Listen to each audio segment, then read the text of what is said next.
So I'd like to welcome Frank Clemente.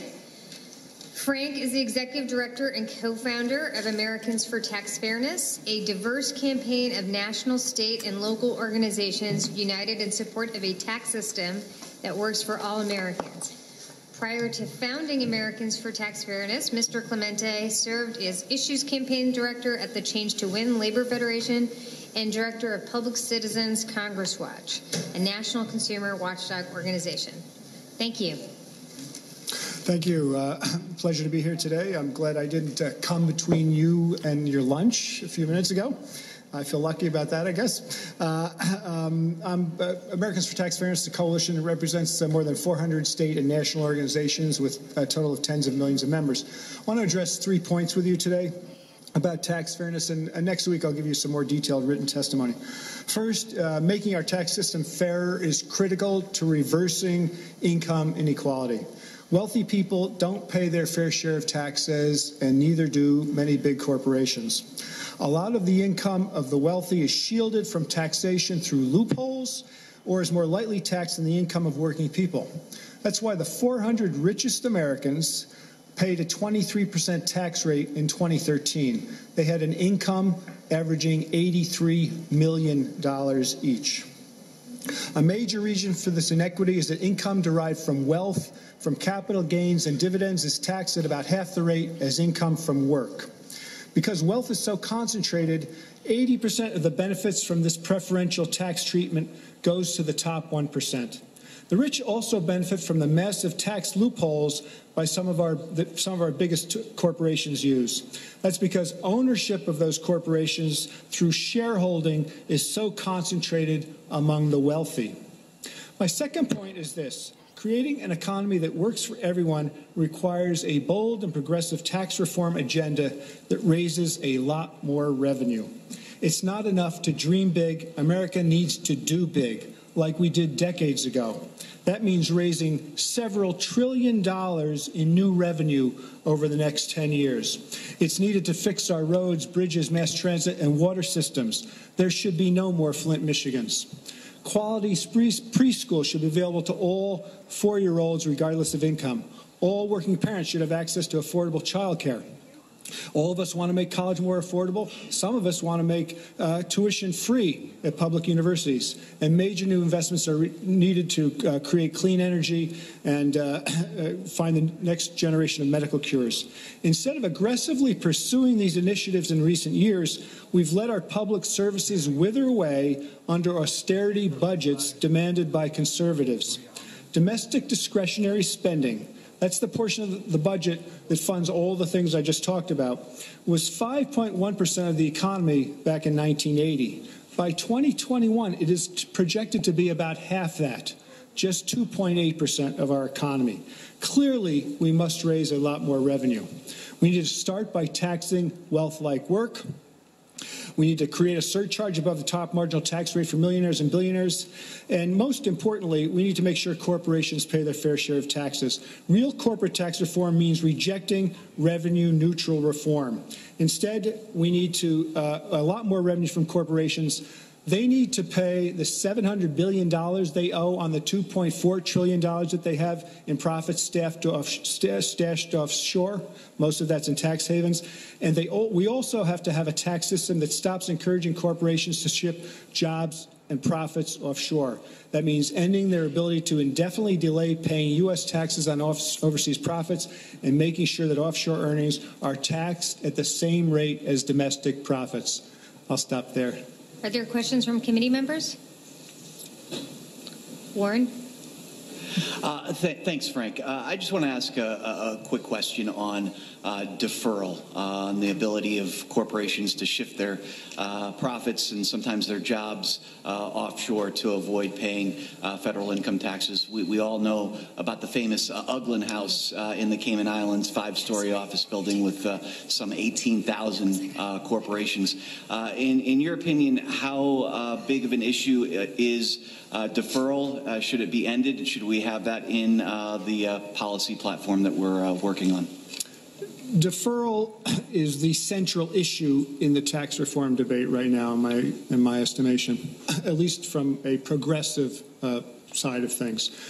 What deferral is, it's in the law, and it allows U.S. corporations, the profits that they generate offshore, they do not have to pay taxes on those profits until they repatriate them as dividends to the corporation. What that means is we have $2.4 trillion in profits that they owe taxes on that has accumulated offshore. They owe $700 billion in taxes on those profits. They do not want to bring them back here because they don't want to pay the $700 billion they owe. What they're doing is they've got an army of lobbyists swarming Capitol Hill demanding that Congress pass legislation that would let them bring those profits back at a fraction of what they owe. $700 billion is how much was spent in the Recovery Act as a result of the Great Recession. We cannot let that money go without it being paid. They want to pay perhaps a 10% tax rate. It's pennies on the dollar. It raises a couple of $100 billion. This is the central fight. This is the tail that's wagging the dog of the corporate tax reform debate right now. A lot they demand lower corporate tax rates, but this debate is being pushed by giant multinational corporations. They want to bring those profits back for cheap. Yeah. And we're talking not about hundreds of companies here. There are 10 companies that have 40% of this $2.4 trillion offshore. The lead is Apple. Apple has $200 billion. All the money we've spent on our iPhones and iPads and iMacs and whatever, it is much of it is offshore right now, where they're paying less than a 5% tax rate. Why are they paying so little? Because the most of the money is stashed in tax havens. What are they waiting for? They're waiting for Congress to give them legislation so they can bring it back on cheap. So this is the central fight. This is the key place that we can get money out of corporate tax reform. Thank you so much, Frank. Thank you, Frank. Good afternoon. This is Jude coming to you from Wyoming. And I was doing a little research, and they're called the American for Tax Fairness, national and state organization endorsing ATF campaign policies. Okay, now this is a Democrat front, and these guys are huge. This one fella guy is Frank Clemente, and wait till I tell you all the organizations that are backing this up. And this is what the Democrats are going to use on the floor of the Senate, in the Congress, and in hearings to bash the hell out of Trump's tax plan. So let's get started. They're going to say, first off, that Republican Health Care Act repeal plan, tax cuts for the rich, health care cuts for everyone else. They're going to claim 24 million Americans will lose health insurance by 2026, and it will cost $600 billion. That's completely bogus. Then they're going to try the corporate tax chart book, how corporations rig the rules to dodge the taxes they owe. Now, this is all Democrat-enforced, backed up stuff. Some of the guys that belong to this, American Federation of School Administration, MoveOn.org, La Raza, American for Democratic Action, Ben the Ark, a Partnership for Jewish Justice, Railroad Signalmen. They're probably going to go after Pfizer. They're calling them price gougers, tax dodgers. The Walmart Web, the Walmart Taxity, Estate Repeal Editorial Board memo. Okay, now they don't want you to be able to leave your family farm to your kids, and they sure as shit don't want you to be able to leave your business to your kids. They want their cut of that pie with no unequivocal resent. I mean, they want that money. That's all there is to it. Below are 425 national and state organizations in support of Americans for Tax Fairness founding principles. All of these organizations may not support every policy or bill in Congress on which American Tax Fairness Act takes a position. Okay, you've got Alliance for Progressive Values, Alliance for Retired Americans, Association of University Women, Federation of Government Employees, American Federation of State, County, and Municipal Employees, American Federation of Teachers, Society of Aging, America Sustainable Business Council, Americans for Democratic Action, Bend the Arc, a partisan for Jewish justice, Brandon and Associate, Brotherhood of Railroad Signalmen, Business for Shared Prosperity, Campaign for Americans' Future, Center for American Progress, Children's Alliance, Children's Leadership Council, CLAPS, Center for Law and Social Policy, Coalition on Human Needs, Communications Workers of America, Democracy for America, Early Child Policy Research, Financial Accountability and Corporate Transparency Fact Coalition. Here's a good one. Friends of the Earth, Gray Panthers, League of Rural Voters, Medicare Rights Center, Moms Rising, Media Matters, Alliance of HUD Tenants, Association of Social Workers, Domestic Workers Alliance, National Education Association, People's Action, PINKO, National Network, Public Citizens Congress Watch, Rebuild the Dream. Don't these all sound really, really cool? Sustainable Structures, formerly, or here's another one, UNDOS, U.S., formerly National Council of who other than La Raza, United for a Fair Economy, Working America. You know who's involved in this too? State organizations. Alaska, AFGE Local 3937, Arkansas Coalition for Peace and Justice, Teamsters Local 878, California, American for Domestic Action, Children's Defense Fund, Colorado AFL-CIO, Colorado Education Association, Colorado Progressive Coalition, Hispanics Affair Project. The list just goes on and on and on when you go to their website. Farm Workers Association of Florida, Hawaii State Teachers Associations, Indiana Alliance for Retired Americans, Iowa Citizen Action Network, Iowa Americans for Democratic Action, Kentucky Youth Advocates, Maine League of Young Voters, Maine's People's Resource Center, Maine Small Business Coalition. Let's see who else is really good. Michigan's got the Human League of Services, American Federation of Teachers. Teachers are got their fingers in this shit clean up to their eyeballs, and so do a lot of the unions. Angela's Pizzeria, Women's Drop-In Center, Big Sky, CLC, Montana,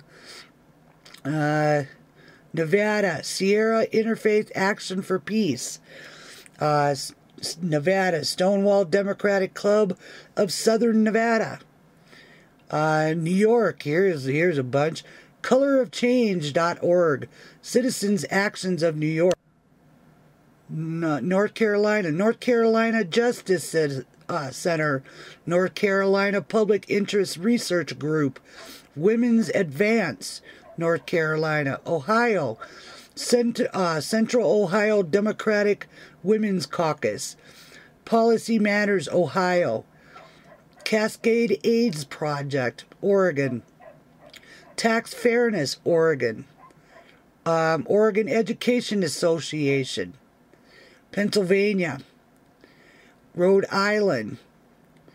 Let's go back to Pennsylvania. Province Connections, Second Harvest Food Bank of Lehigh Valley in Northeast Pennsylvania. Another one, Americans for Domestic Action, Southern Pennsylvania.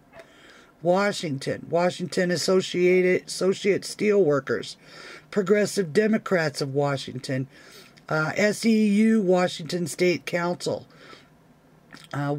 Washington Community Action Network, Washington State Labor Council, Western Washington Fellowship of Reconciliation. Let's go to West Virginia again. West Virginia Education Association, Citizens Action Group of West Virginia, Senate on Budget and Policy West Virginia, Wisconsin, Citizens Action of Wisconsin, Tax Fairness Wisconsin, Institute for Wisconsin's Future. Do you know what these guys are all? These guys are all part of the swamp. This is why Frank Clemente went and met in front of, I guess, some hearings not too long ago, and is pushing his coalition's agenda of keeping taxes high so that we can pay for all these bullshit programs. And I just named a few of them there. You want to hear some more bullshit programs that Americans pay for? I have a list here of 17 agencies that could go away tomorrow and save us probably about, what did I come up with? Something like $3 trillion. Corporate for Public Broadcasting, $445 million. National Endowment of the Arts, $150 million. National Endowment of Humanities, $150 million. Minority Business Development Agency, $36 million. Economic Development Administration, $215 million. Do you know what we spend on that kind of a thing just locally? This Economic Development Administration bullshit. Ours is called CADA. And they get $460,000 from the city. They get another $460,000 from the county.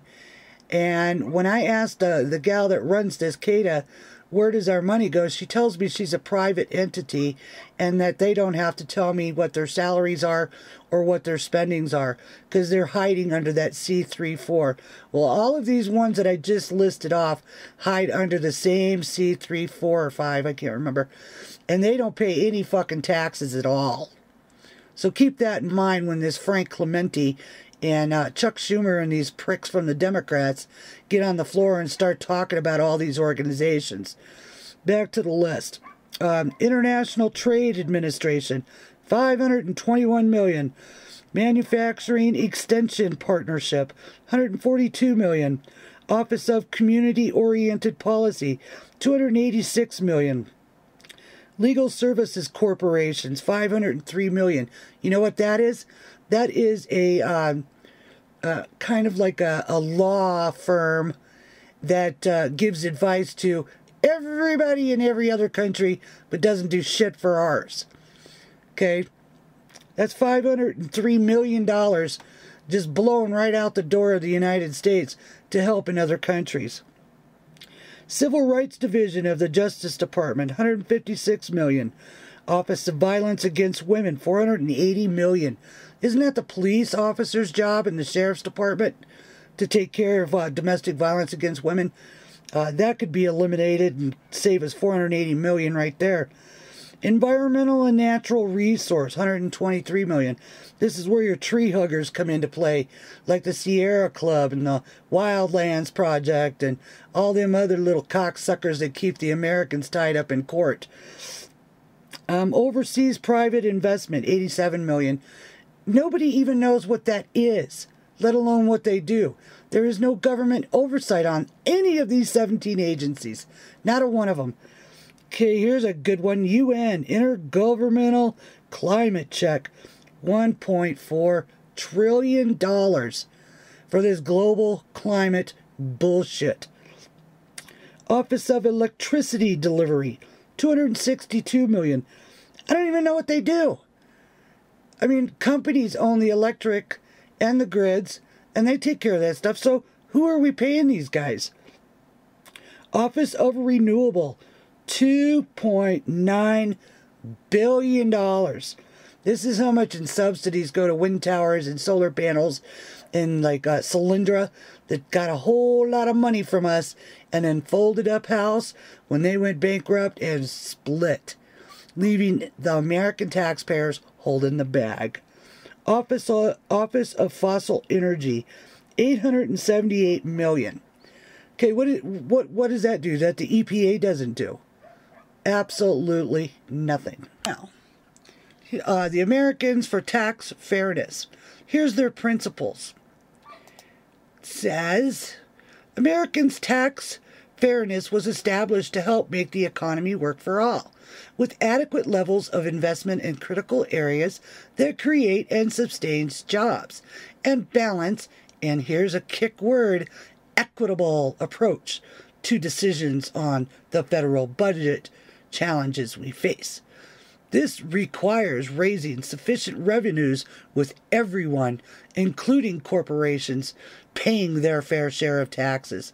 Isn't that just priceless? That's what Americans for Tax Fairness by Frank Clemente means.